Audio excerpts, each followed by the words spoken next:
চলুন আজকে ঘুরে আসি উত্তর চট্টগ্রাম। আমার মতে উত্তর চট্টগ্রাম নয়, সমগ্র চট্টগ্রামের সবচেয়ে বড় কাঁচা বাজার, যার দৈর্ঘ্য অলমোস্ট 2 কিলোমিটার। সেই 2 কিলোমিটার দৈর্ঘ্যের কাঁচা বাজার চৌধুরীহাট থেকে কি আছে কি নাই তা নিয়ে কথা বলবো না, কারণ আপনারা কম বেশি সবাই জানেন।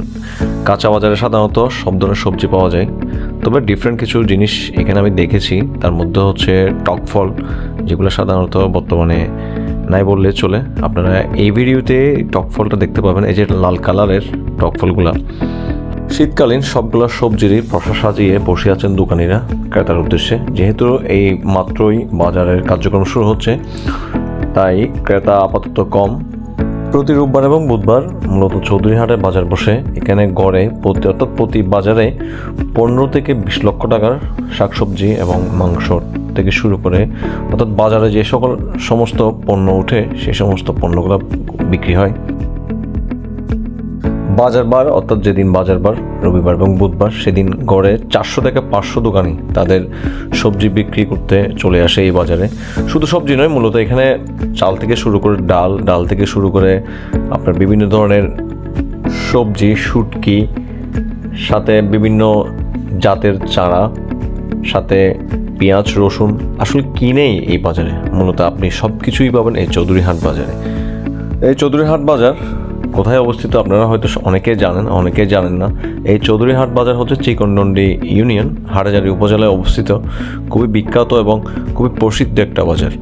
মূলত এই বাজারে আপনি যখন যে সিজন, অর্থাৎ সিজন ভেদে বিভিন্ন ধরনের সবজি পাবেন, সাথে বিভিন্ন ধরনের ফলের চারা, ফুলের চারা, সবগুলোই মূলত এই বাজারে উঠে। আপনারা স্টেপ বাই স্টেপ সব কিছু দেখতে পাবেন। আপনার কাপড় থেকে শুরু করে বিভিন্ন ধরনের অর্থাৎ নিত্য প্রয়োজনীয় জিনিসপত্রের দোকানও এই চৌধুরী বাজারে উঠে। অনেকে বলে থাকে অন্যান্য বাজারে যদি নাও পান, চৌধুরীহাট বাজারে পাবেন। তার প্রমাণ আমরা বিক্রেতাদের সবজির পসরার মধ্যে দেখেছি। আসলে শুধু শীতকালীন সবজি নয়, মূলত অনেক ধরনের সবজি এখানে রয়েছে। শীতকালীন সবজি ছাড়াও মূলত শীতকালীন সবজি বলতে আমরা যা বুঝি, হয়তো ফুলকপি, বাঁধাকপি, মূলা, বেগুন, এগুলা, টমেটো, এগুলা কি বুঝি, কিন্তু এগুলা ছাড়াও অনেক ধরনের সবজি পাওয়া যায়।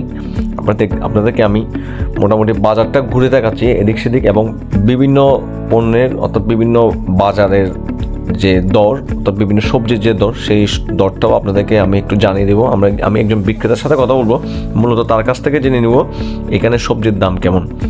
এই চৌধুরীহাট বাজার মূলত 2 কিলোমিটার দৈর্ঘ্যের, অর্থাৎ রাস্তার দুই পাশে এই বাজার বসে। আপনি যদি সম্পূর্ণ বাজার ঘুরে আসতে চান, আপনার 15 থেকে 20 মিনিট সময় লাগবে।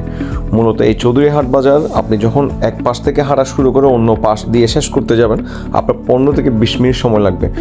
আমি অর্থাৎ অত্র এলাকার মানুষদের সাথে কথা বলে জেনেছি, যতটুকুই জেনেছি, এইখানে অর্থাৎ বাজার বার দিন 15 থেকে 20 লক্ষ টাকার সবজি এবং তরিতরকারি, সাথে নিত্য প্রয়োজনীয় দ্রব্যমূল্যের বেচা বিক্রি হয়। এখানে মোটামুটি 300 থেকে 400 জন পর্যন্ত, অর্থাৎ কাঁচা সবজি ব্যবসায়ী এবং সাথে নিত্য প্রয়োজনীয় যেগুলো অর্থাৎ রাস্তার মধ্যেই বিক্রি করে, মূলত এরকম 300 থেকে 400 জন বিক্রেতা আসে, অর্থাৎ বাজার বার দিন। আমি মূলত এই দৃশ্যগুলো ধারণ করি সকাল 11টায়। আসলে তখনও বাজার জমে ওঠেনি। কিছু সংখ্যক দোকানি তাদের সবজির প্রসা সাজিয়ে বসেছিল, এবং সেই সাথে কিছু সংখ্যক কাস্টমার তাদের কেনাকাটায় ব্যস্ত রয়েছে। মোটামুটি প্রায় দোকানই তাদের অর্থাৎ সবজির প্রসা সাজাতে ব্যস্ত ছিল। তো আমি একজনের কাছে যাব, যথারীতি আপনাদেরকে সবজির দামটা জানিয়ে দিব। তো চলুন তাহলে সবজির দামটা জেনে নিই। সবজির দাম কি কমছে? আচ্ছা, ফুলকপি কত? ফুলকপি হচ্ছে 30 টাকা। আর টমেটো? টমেটো 80 টাকা। এই বেগুনটা 40। আর এই বরবটি 50 টাকা। আলু কত নতুনটা? আর পুরাতনটা 60 টাকা। আর এগুলো কত করে? এই যে লাউগুলো কত করে? মানে যেটাই নিয়ে 1 পিস 30 টাকা। আচ্ছা, আর এই মিষ্টি কুমড়া কত? 30 টাকা। তাহলে মোটামুটি 40 থেকে 30 টাকার মধ্যে সবজি। আচ্ছা, ঠিক আছে, ধন্যবাদ তোমাকে। আমরা ওই এখন কি কোনো কিছুর দাম কমে নাই? না কমে নাই তো। দেখেন না, চাল পাওয়া যাচ্ছে না অলরেডি। চালের দামও অনেক বেশি, ডালের দামও বেশি, পেঁয়াজের দাম বেশি। কাঁচা সবজির কি অবস্থা? কাঁচা সবজি কিছু টাকা কম, ঠিক আছে, কয়েকটা আইটেম, সব আইটেম না।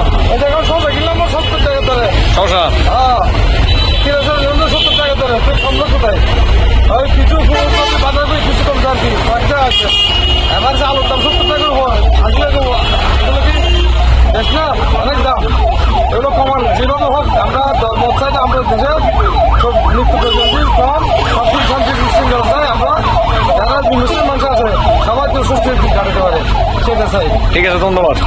কথাগুলো বলছিলেন আসলে একজন বড় মূলত গ্রোসারি শপ, ওনার একটা বড় গ্রোসারি শপ রয়েছে।